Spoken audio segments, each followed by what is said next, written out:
안녕하세요. 자, 이번에 구급 시험, 구급 공무원 시험이 있었고요. 3월 23일 날. 그래서 교정학 개론 해설 강의를 또 진행하도록 하겠습니다. 자, 올해 시험 같은 경우에는 평년에 비해서 상당히 난이도가 있게 출제가 됐습니다. 근데 이제 난이도가 있는 게 수험생들에게 좀 변별력을 가질 만큼 좀 잘 공부를 많이 한 확실히 한 학생은 좀 고득점을 하고 그렇지 않은 학생은 좀 저득점을 한다거나 이러면 상당히 좋은 문제로 볼 수 있는데 조금 이따 이제 해설하면서 보시겠지만 문제가 공부를 한 학생이나 안 학생이나 이렇게 크게 맞추기가 좀 곤란했던 그런 문제의 비중이 꽤 많았습니다. 그래서 문제가 그렇게 이제 바람직한 내용의 문제는 아니었지만 뭐 어차피 시험이라고 하는 거는 그죠? 내면 누구든 맞추는 사람은 있고 틀린 사람이 있는 법이니까.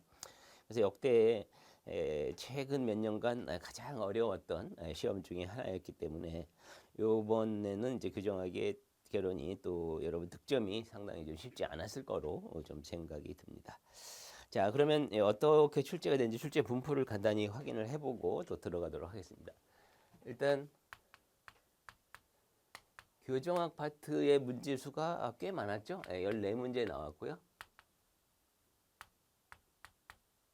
형사정책은 평상시에 나오는 거에 비해서 상당히 좀 적게 출제가 됐습니다. 특히 이번에는 이제 교정학과 관련해서 각종 법령 문제를 조금 많이 어렵게 꼬아서 낸 그런 문제가 좀 많았습니다. 자, 그리고 이제 법령 문제가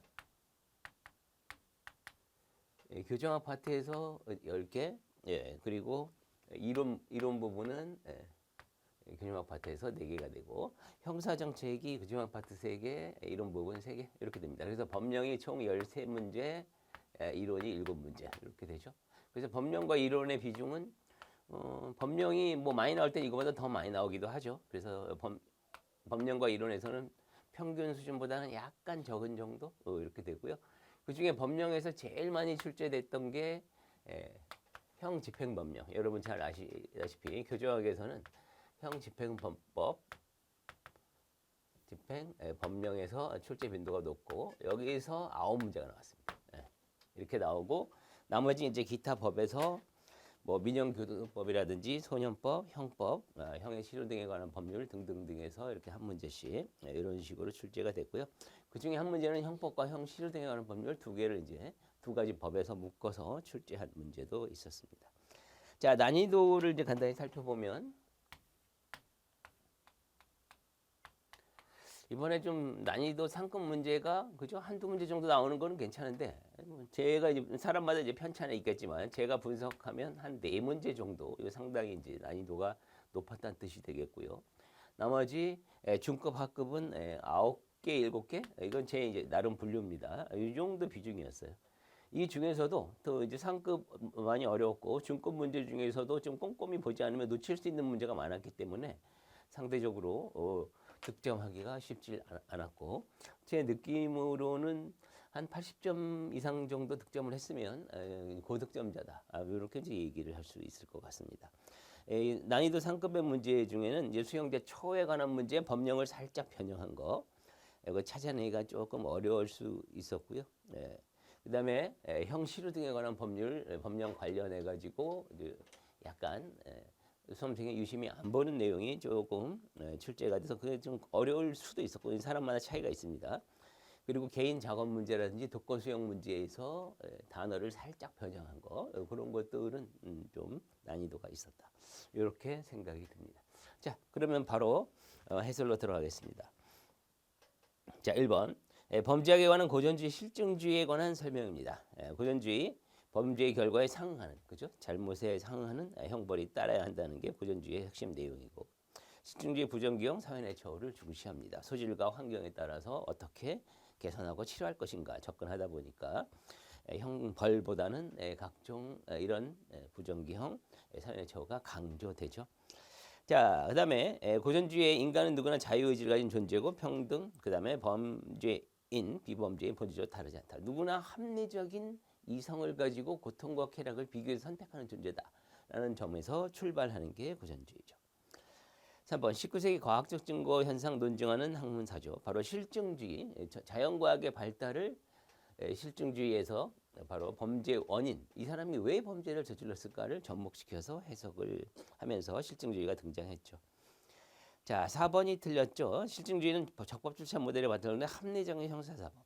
적법 절차 모델 하면 이제 고전주의와 관련이 있습니다. 여러 가지 처우 모델 중에서 예를 들면 정의 모델 또는 이제 사법 모델, 공정 모델이라고 하는데, 정의 모델 같은 경우에는 인권, 예를 들면 의료나 개선 모델에서의 어떤 문제점을 비판하면서 공정하게, 엄중하게 처벌하되 듀 프로세스, 이제 공정한 그리고 적법 절차 이런 것들을 이제 강조하는 모델로 강조가 되고, 바로 정의 모델은 고전주의의 모델 중에 대표적인 것 중에 하나가 되죠. 그래서 실증주의는 왜 이게 다르냐면, 실증주의 하면 이 환자다, 치료의 대상이다 이런 식으로 접근을 하다 보기 때문에 규정기관의 광범위한 재량을 인정합니다. 그래서 적법 절차가 약화될 소지가 있는 거죠. 고전주의는 적법 절차가 강조되고. 자, 다음 문제입니다.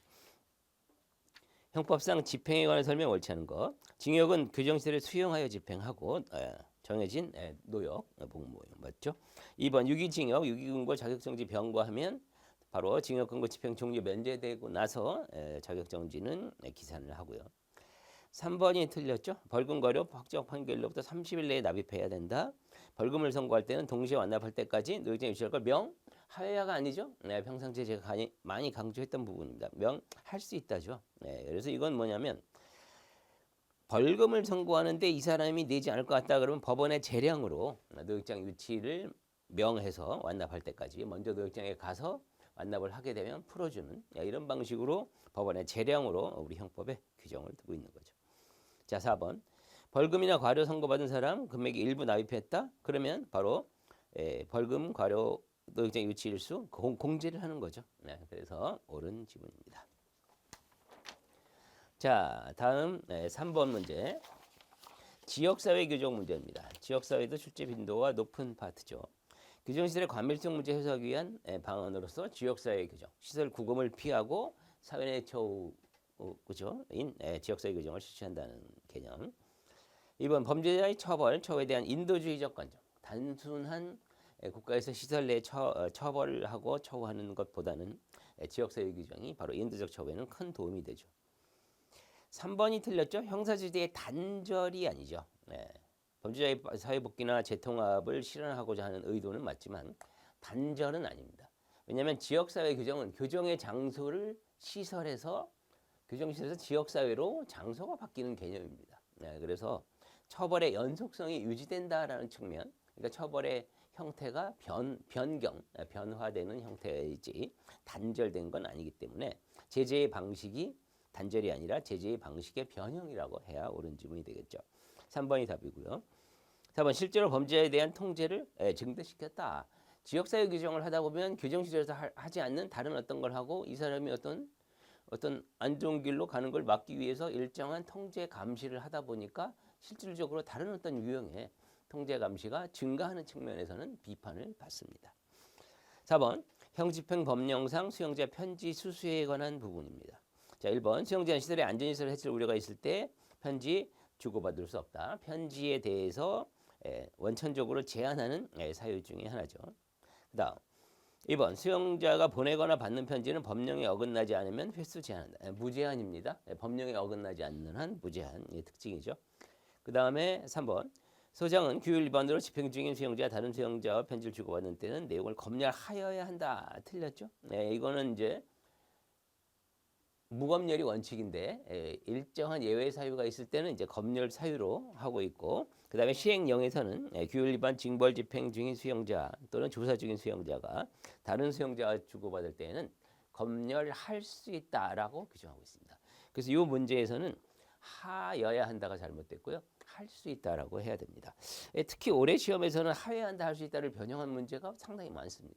이게 한두 개 정도 나올 수는 있지만 이런 류의 지문을 너무 많이 깔아놓은 것 같기도 합니다. 근데 어쨌든 이거는 여러분들이 평상시 공부하실 때 그러면 이런 어떤 검열을 한다, 뭐 한다, 수용자를 통제한다라고 하는 것은 그죠? 기본적으로 그 교정기관 실무적으로 이거 이제 재량으로 이건 통제가 필요한 사항이다, 아니다 그렇게 선택을 해야 될 게 많기 때문에 할 수 있다로 규정하는 경우가 많습니다. 이것도 그렇죠. 자, 4번 법원 경찰과서 관계기관에서 수용되는 문서는 다른 법령에 특별한 규정이 없으면 열람 후 본인에게 전달, 열람을 거칩니다. 개인 편지 같은 경우는 열람을 함부로 해서 개봉할 수 없게 돼 있지만 바로 이렇게 법원 경찰과서 관계기관 문서이기 때문에 공적인 문서니까 사생활 침해도 아니고 열람 후고 빨리 전달을 해서 업무 처리에 지장이 없도록 한다. 자, 다음. 자, 5번 문제 갑니다. 형집행법상 수용자 진정실 수용에 대해서 옳은 거 고르시오. 1번. 소장은 수용자 균형시설의 설비 기구 성계하거나 성계하려고 할 때 강제력 행사 보호장비 사용에도 목적 달성 없을 때는 진정실 수용할 수 있다. 여기까지 맞는데 맨 끝에 이 경우 의무관의 의견을 들어야 한다. 이게 틀렸어요. 이게 어떻게 잘못된 거냐면 의무관의 의견이라는 게 보호실, 진정실 수용 사유에서 여기저기 등장하거든요. 연장한다든지 이런 건 다 의무관의 의견을 고려하는 게 있긴 있는데 보호실 처음에 수용할 때, 그 다음에 뭐 연장할 때 이런 식으로 이제 해석을 해보면 보호실은 의무관의 의견을 고려한다는 규정이 있어요. 근데 여기는 진정실은 없어. 연장할 땐 다 있고. 그래서 요거는 이제 평상시에 조금 제가 몇 차례 이제 설명을 드린 적이 있습니다. 의무관의 의견을 고려해서 건강 같은 걸 고려해서 하는데 진정실 같은 경우에는 소란 난동을 피워가지고 그죠? 강제력 행사나 보호장비 가지고도 통제가 안 될 때 지금 소란 난동 중이니까 일단 제압부터 할 필요가 있기 때문에 의무관의 의견을 고려할 시간적 여유가 없죠.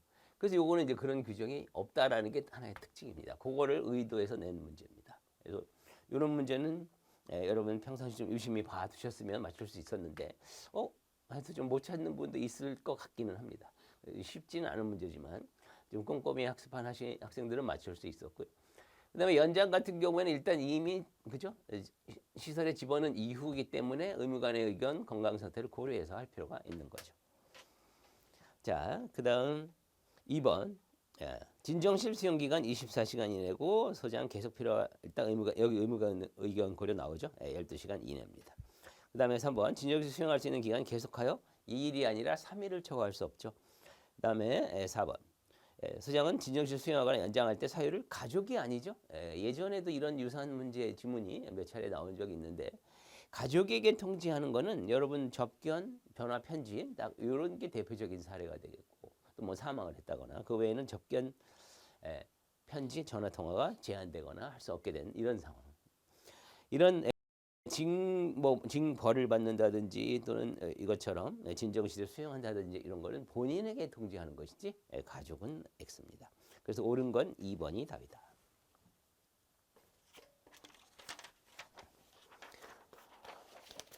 자, 이제 6번 문제죠. 자, 범죄학 이론에 대한 설명으로 옳지 않은 거. 범죄가 발생하기 위해서 최소한 범죄 성향 갖고 표현할 능력 가진 동기가 된 범죄자. 이 말 딱 나오면 코헨펠슨 일상활동 이론에 딱 느낌이 오실 겁니다. 그다음에 적당한 범행 대상 그리고 예방할 수 있는 감시의 부재. 이 세 가지 요소가 시공간적으로 접목이 되면 범죄의 피해자가 될 수 있다. 그죠? 범죄 피해 원인론과 관련해서 코헨펠슨의 일상활동 이론이죠. 1번 지문 코헨펠슨의 견해 맞고 2번 합리적 선택 이론을 기반으로 한 신고전주의 이론. 그래서 이제 경제적인 경제학적 접근이죠. 또 합리적 선택 이론이라든지 이런 경제학적 접근을 통해서 접근한 이론 맞고요. 그다음에 동기화된 범죄자로부터 그러니까 경제학적 이론이라는 게 뭐냐면 사람은 어떻게 고통과 쾌락을 비교해서 선택하는 존재다라는 걸 경제학에서는 합리적 선택 이론 같으면 효용과 손실을 비교해서 선택하는 존재다. 바로 범죄자는 이러이러한 성향이 있기 때문에 이러이러한 상황에 접목이 되면 범죄 피해자가 될 수 있다. 이렇게 접근이 되는 거죠.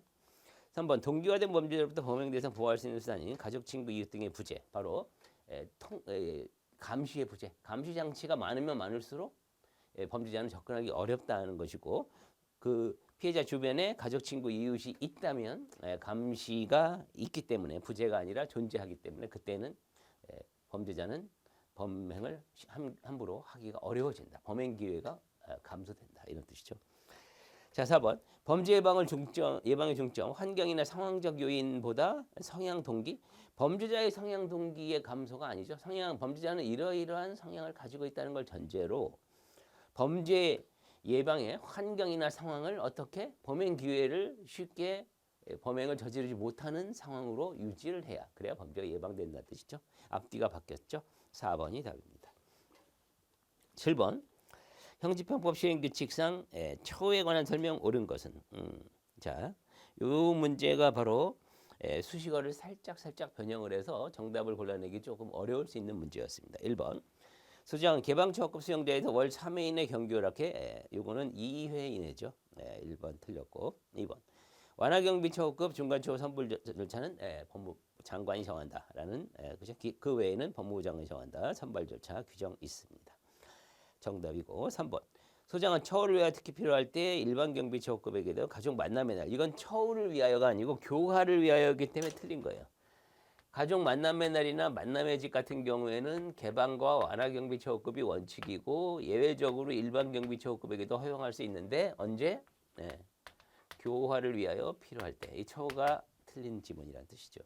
이게 좀 어려운 지문이었고요. 4번 중경비 처급 수용자에서는 교화 처우상 필요한 경우 전화통화 2회. 자, 요거는 이제 최근에 이제 법이 또 바뀌긴 했는데 올해 시험 3월달 시험은 1월 31일 기준으로 출제가 됐고 그래서 중경비 처급은 처우상 필요할 때 월 2회 이내입니다. 그래서 여기서는 교화가 아니라 처우상 필요할 때 2회 이내. 그래서 이것도 처우 앞에 교화는 관계가 없기 때문에 교화 및 이 단어가 들어가서 틀린 지문이 된 거고요. 자, 그다음 8번 문제로 넘어갑니다. 형의 실효와 복권에 대한 설명으로 옳지 않은 거. 벌금형을 받은 사람이 자 자격정지 이상의 형을 받지 않고 형의 집행 중요한 날로부터 2년이 경과하면 바로 벌금형의 실효 바로 2년이죠. 실효기간. 그 다음에 2번 자격정지 선고받은 자가 손해보상 자격정지 이상 형을 받음 없이 정지기간 2분의 1 경과한 때 본인 검사 신청으로 바로 자격정지의 회복 선고하는 제도 우리 형법 82조에 있는 규정입니다. 3번 징역 5년의 형집행 중한 사람이 형실을 받기 위해서는 피해 손해를 보상하고 자격정지 형을 받음이 없이 7년 경과한 후 사건의 기록이 보관된 검찰청에 신청한다. 아니죠. 이거는 재판 실효를 선고하는 건 법원의 권한이기 때문에 누구에게? 검찰이 아니라 본인은 법원에다가 신청하는 겁니다. 실효를 신청하는 거. 법원에다 신청. 본인이 신청하거나 검사가 신청하거나 이렇게 돼 있는 거지. 이거를 뭐 검찰청에 신청한다는 건 이건 잘못됐죠. 3번이 답입니다.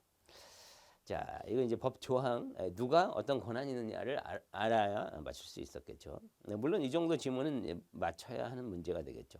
그다음에 4번 형법 81조에 따라 형의 실효되었을 때 수용인 명부 해당 난을 삭제하고 수용 인면표를 폐기한다. 바로 형의 실효법에 있는 규정입니다.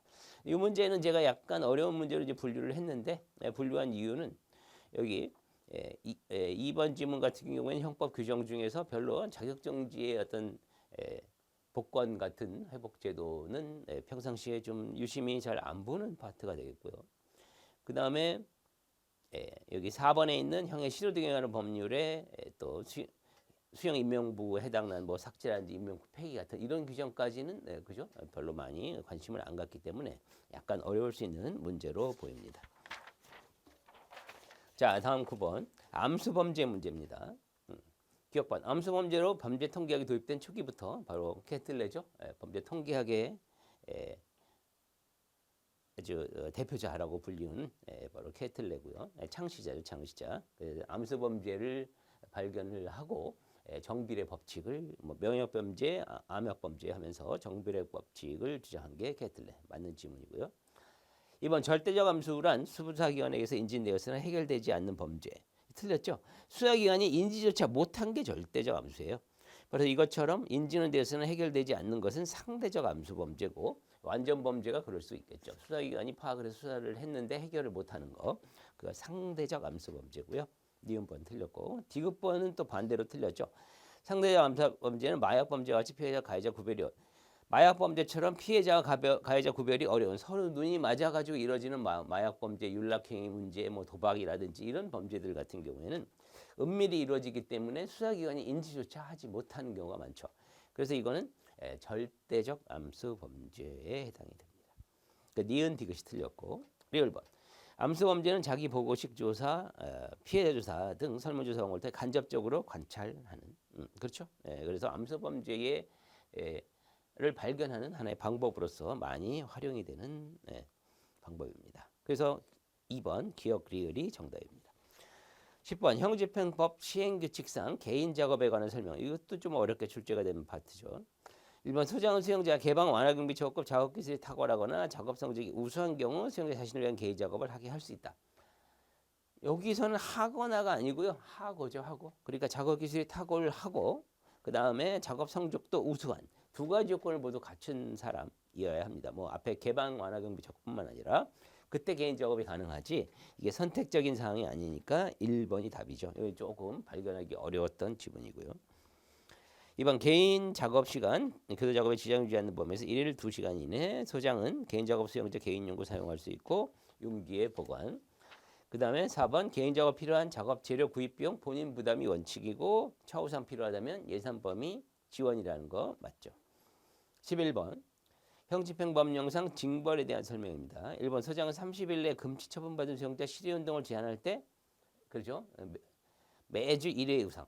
그러니까 이건 30일 이상 이내 금치에다가 예외적인 사유에 해당이 되면 실의운동까지 제한할 수 있죠. 그런 경우에 매주 1회 이상이고 여기에다가 이제 최근 몇 년 전에 추가된 게 그냥 13호에 해당이 되는 실의운동 제한을 금치와 무관하게 실의운동 제한을 부과할 때도 매주 1회 이상 허용해야 한다는 규정 똑같이 들어있습니다.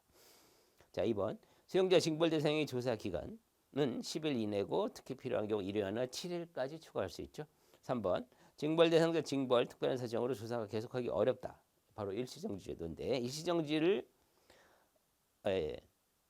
재개하게 되면 사유가 끝나면 재개를 하는데 조사가 정지된 다음 날부터 사유 소멸한 날까지 기간은 조사 기간에 포함하지 않는다. 재개했을 때 여기서는 뭐가 잘못됐냐? 정지한 다음 날부터 정지를 소멸한 날이 아니라 한 전날까지죠. 소멸한 전날까지. 그러니까 정지된 이게 중요한 의미가 있죠. 평상시에 이제 많이 이제 강조한 내용입니다. 다음 날부터 소멸한 전날까지. 전날은 포함되지 않는다. 조사 기간에 포함되지 않는다. 이제 이 규정인데, 그러니까 쭉 진행을 하다가 뭐 예를 들어서 중간에 몇 월 며칠 뭐 1월 1일부터 진행을 했는데 1월 4일 날 정지가 됐고 그다음에 1월 8일 날 소멸했다. 그래서 이날 다시 조사를 재개했다. 이렇게 딱 생각을 해보고 보시면 되죠. 그러면 요 날은 조사를 한 날이에요, 안 한 날이에요? 하다가 정지됐으니까 조사를 한 날에 포함시켜야 되겠죠. 조사한 날 기간 제한이 있으니까 조사한 날이 늘어나면 수용자에게는 불리하죠. 그래서 이렇게 해석하는 거예요. 이것도 소멸하면 재개가 되니까 조사 한 날로 포함시키는 거지.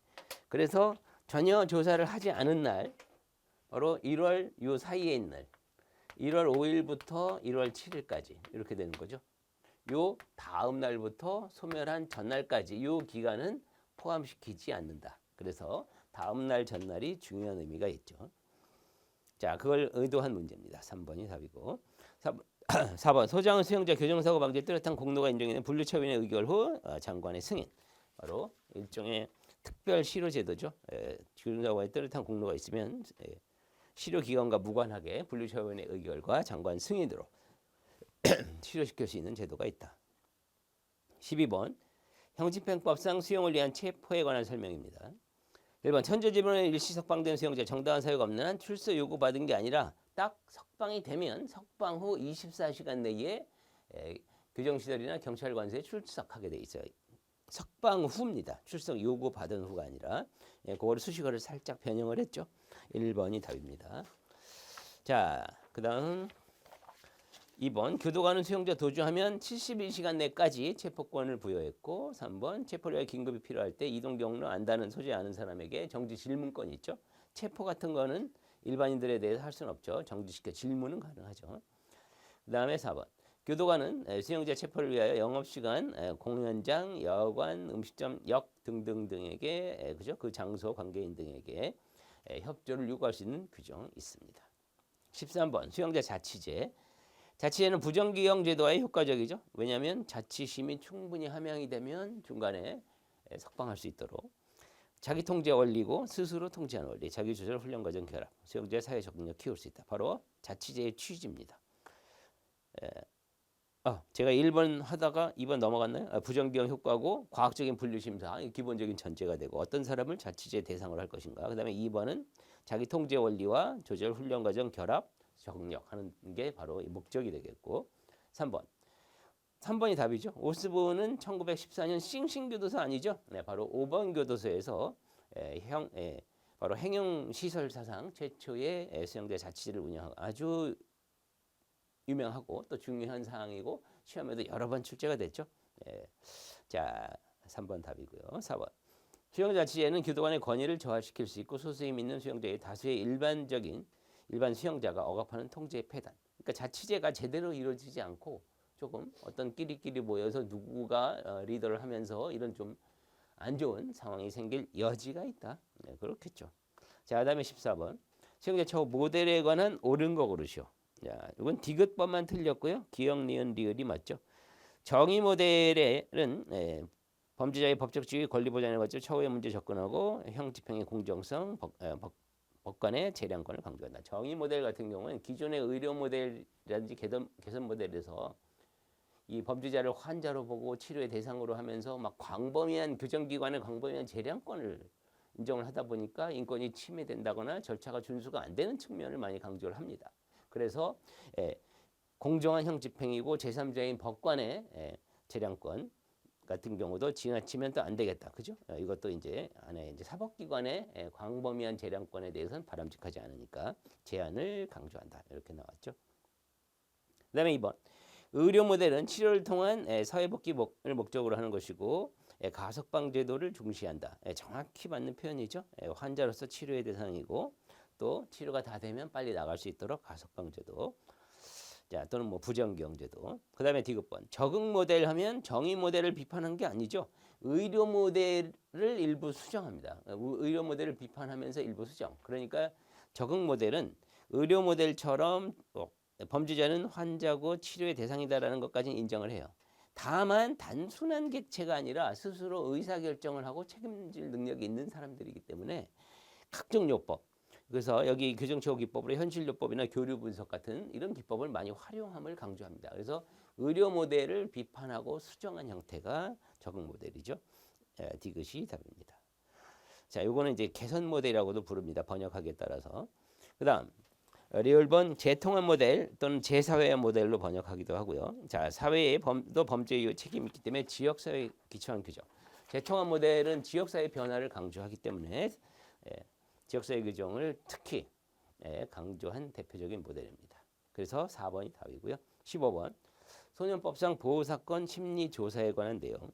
소년이 분류심사원에 위탁되지 않았을 때도 소년에게 신체 정신적 장애가 의심되는 경우 법원은 직권에 의하거나 소년 보호자의 신청에 따라 보조인을 선정할 수 있다. 그래서 분류심사원은 반드시 선정하게 돼 있고요. 그죠? 그다음에 보조인이 없을 때 신체 정신적 장애가 의심된다든지 이런 여러 가지 뭐 사유가 있고 그런 것들은 법원의 재량이죠. 선정할 수 있다. 2번 소년부 판사는 보조인 심리조사 고의로 지연시킨 심리방해 소년의 이익에 반하는 행위할 우려가 있다면 선임여건을 취소? 이것도 하여야 하는 게 사실은 문맥상 맞지가 않죠. 할 수 있답니다. 할 수 있다. 이번 시험은 특히 하여야 한다 할 수 있다 변형을 많이 했는데 판사가 어느 정도 이 사람이 지연시키고 심리를 방해하는지 소년의 이익이 반하는지 판단해 보고 문제가 심각하면 취소할 수도 있고 심각하지 않으면 그냥 유지할 수도 있는 거기 때문에 바로 이런 건 일반적으로 할 수 있다로 규정하고 있고 이제 그거를 변형한 문제입니다. 정답이고 3번 소년 판사는 사안이 가볍다는 이유로 심리 개시하는 결정을 할 때 소년에게 훈계, 보호자에게 엄기 걸려도 고지할 수 있다. 바로 이런 것도 보면 그렇죠. 하여야 한다 그러는 게 되게 이상하거든. 왜냐하면 판사의 재량이 가미될 필요가 있는 내용들이니까. 자, 4번. 소년 판사는 심리기일 지정하고 본인 보호자 소환을 해야 된다. 다만 필요 없을 때는 소환하지. 보호자는 소환하지 않을 수 있다. 맞죠? 16번. 형집행 법령상 금품 관리 문제입니다. 1번 소장은 수용자 석방 보관하고 있는 휴대용품 본인에게 돌려줘야 되는데 석방할 때 자, 한꺼번에 가져가기 어렵다. 그러면 소장에게 일정한 기간 3개월이 아니고 한 달에 한정합니다. 1개월 내의 범위로 한정해서 보관 신청하는 제도가 마련돼 있다. 2번 소장은 사망자 도주자가 남겨주한 금품 사망자에게 상속인 그다음에 도주자는 가족에게 그 내용과 청구 절차 알려주게 돼 있는데 썩거나 없어진다 그럼 폐기할 수 있는 규정 있고요. 정확하죠? 정답입니다. 3번 소장은 수용자 외의 사람이 신청한 거에 대해서 금품 전달을 허가했을 때 지체 없이 전달 아니죠. 어떻게? 각종 물품들 뭐 휴대금품이니 전달금품 등등등 어떻게 한다? 보관 후 사용이죠. 일단 시설에 보관하고 그다음에 사용하는 방식으로 한 단계 거쳐서 가지 바로 주지 않습니다. 그것도 제가 강조를 많이 했던 파트인데 3번 틀렸고요. 4번 소장은 사망자 유류품 건네받을 때 원거리에 있는 특히 있는 경우 유류품 파란 대금을 이것도 보내야 한다. 의무로 규정하지 않죠. 어떻게? 보내줄 수 있다죠. 네, 보낼 수 있답니다. 그래서 옳은 지문은 2번이다. 17번 형집행법 시행령상 독거 수용에 관한 문제입니다. 이 문제도 좀 어렵게 출제가 된 문제죠. 1번 처우상 독거 수용은 주공야독으로 제가 많이 강조를 했는데 주간의 교육 작업 등 일과에 따른 공동생활 그다음에 휴업일 야간은 독거 수용하는 제도예요. 근데 이 문제에서는 휴업일을 휴일로 가운데 업자를 살짝 빼가지고 틀린 지문을 낸 겁니다. 그래서 이게 뭐 사례형 문제면 좀 해석의 여지가 있을 수 있지만 단순한 정의 규정을 그대로 단어를 변형한 거고 휴업일과 휴일은 개념상 차이가 있기 때문에 그죠? 제가 이제 해설에 자세히 적어놓은 것처럼 뭐 시행령 규정이라든지 이런 데 보면 휴업일과 휴일의 차이가 있습니다. 그래서 이 경우에는 틀린 지문일 수밖에 없죠. 그래서 1번이 답이 되겠습니다. 자, 2번 개호상 독거 수용에는 사람의 생명 신체 보호, 교정시설의 안전 질서를 위해 항상 독거 수용, 원칙 독거고 접촉 금지하지만 예외가 있죠. 다만 수사 재판, 실효 운동, 목욕 접견 진료일 때는 예외가 또 있다. 자, 3번 교도관은 개호상 독거 수용자 수시 시찰 건강 교화상 이상이 없는지 살피고 결과 그 개호상 독거 수용자 건강에 이상이 있으면 의사에게, 그다음에 교화상 문제 있으면 소장에게 보고하게 돼 있죠. 여기서는 이제 처우상이 아니라 개호상 독거 수용자가 그동안 변형했던 시험이었는데 그거는 옳은 지문으로 출제됐습니다. 4번 소장은 개호상 독거 수용자 계속 독거하는 게 건강상 교화상 해롭다? 건강이나 교화상 해로운 걸 계속 유지하는 것은 아주 바람직하지 않죠. 특히 교정시설에서 건강을 유지하는 건 매우 중요한 순위입니다. 따라서 바로 중단하게 돼 있죠. 자, 18번 시행규칙상 가석방에 관한 문제. 소장은 형법 72조 1항의 기간 경과한 수용자 교정소적 우수 니으시는 배시 뚜렷하여 재범 위험성이 없다. 바로 분류위원회 의결을 거쳐서 대상자 선정하죠. 그 다음에 2번 소장은 심사 적격을 위해 사전조사 신원에 관한 조사하는데 이거는 한 달 안에 그죠? 수용자 수용한 날로부터 신원에 관한 조사는 한 달 이내에 하게 되어 있습니다. 신원에 관한 사항 이 조사하는 게 신원에 관한 사항, 범죄에 관한 사항, 보호에 관한 사항 이렇게 있는데 이게 1개월 내고 여기 2개월 내고 이게 형기의 3분의 1 지나기 전 이렇게 돼 있죠. 이렇게 운영이죠. 신원에 관한 사항 1개월 이내 하게 돼 있습니다. 자, 그리고 그 변경되어 있을 때 지체 없이 변경한다. 요거는 변경된 사항에서 내용을 지체 없이 변경한다. 요거는 보호에 관한 사항에 있는 또 조항이기도 합니다. 어쨌든 2번 답이 되겠고요. 3번 소장 가석방 적격 심사를 위하여 신청을 위해 사전조사한 사항을 매월 분류치료위원회 회의를 개최해 전날까지 분류심사표 기록하고 심사표는 장관이 맡고요. 4번 가석방에 허가되지 아니한 수용자 나중에 다시 또 신청할 수 있는 제도가 마련돼 있죠. 자, 19번 조선시대 행영제도에 관한 설명입니다. 네. 자, 인신 직직 구속할 수 있는 거. 그러니까 남용 방지를 위해서 각종 관청에서 뭐 사람을 구속한다거나 이런 문제가 발생을 해서 경국대전에 명시해가지고 이러한 기관만 직접 구성할 수 있다 해서 직수화문을 운영을 했고요.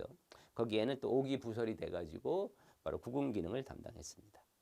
니은 휴령제도, 힐수제도는 조선시대에서 폭넓게 사용하고 예전부터 있었던 제도인데 이게 조선시대에 많이 확장이 됐고요.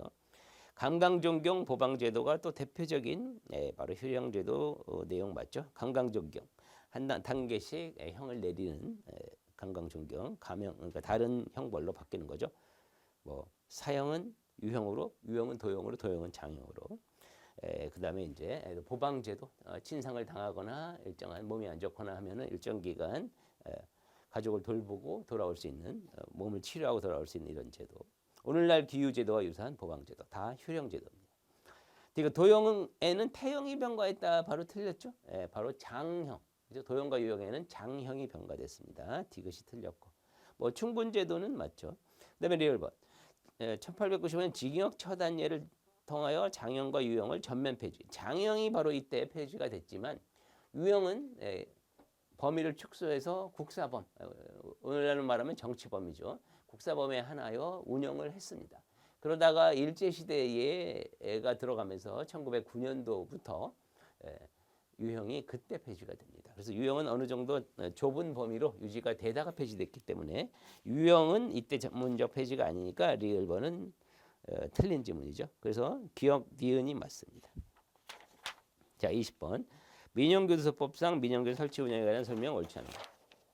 자, 교정법인은 이사 중 위탁 업무 전담 이사를 선임하고, 바로 전담 이사는 또 장관의 승인을 받아 취임, 바로 국가가 통제를 하는 시스템으로 되어 있죠.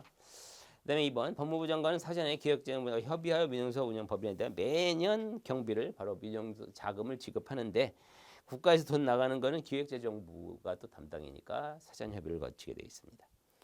3번. 규정법인 대표자 민영세장 외의 직원 임명할 때는 바로 장에게 위임할 수 있는 규정이 있고요. 4번이 잘못됐죠. 법무부 장관 민영교도소의 권한 일부를 누구에게 위임할 수 있다? 교정본부장이 아니라 관할 지방교정청장이 되겠죠. 지방교정청장에게 위임할 수 있답니다. 그래서 4번이 정답이 되겠습니다. 자, 이제 해설을 끝마쳤는데 여러분도 아마 많이 느끼실 겁니다. 이런 거 할 수 있다, 해야 한다, 이런 걸 변형하는 내용도 많고, 중간에 단순한 단어나 수식어 변형이 많았기 때문에 올해는 난이도가 꽤 높았던 걸로 생각이 듭니다. 그래서 고득점이 쉽지는 않았지만 여러분들 그동안 노력한 거에 대해서 좋은 결과 있기를 바라고요. 그 다음에 또 다음 시험을 또 대비하는 분들은 이러이러한 유형의 문제가 뭐 물론 이렇게까지 하는 게 지속적으로 출제될 것 같지는 않습니다. 근데 이런 유형의 문제가 한두 문제 정도는 충분히 나올 수 있기 때문에 그런 것도 어느 정도는 대비하면서 학습하는 게 좋지 않을까 싶습니다. 이상으로 해설을 마치겠습니다. 수고하셨습니다.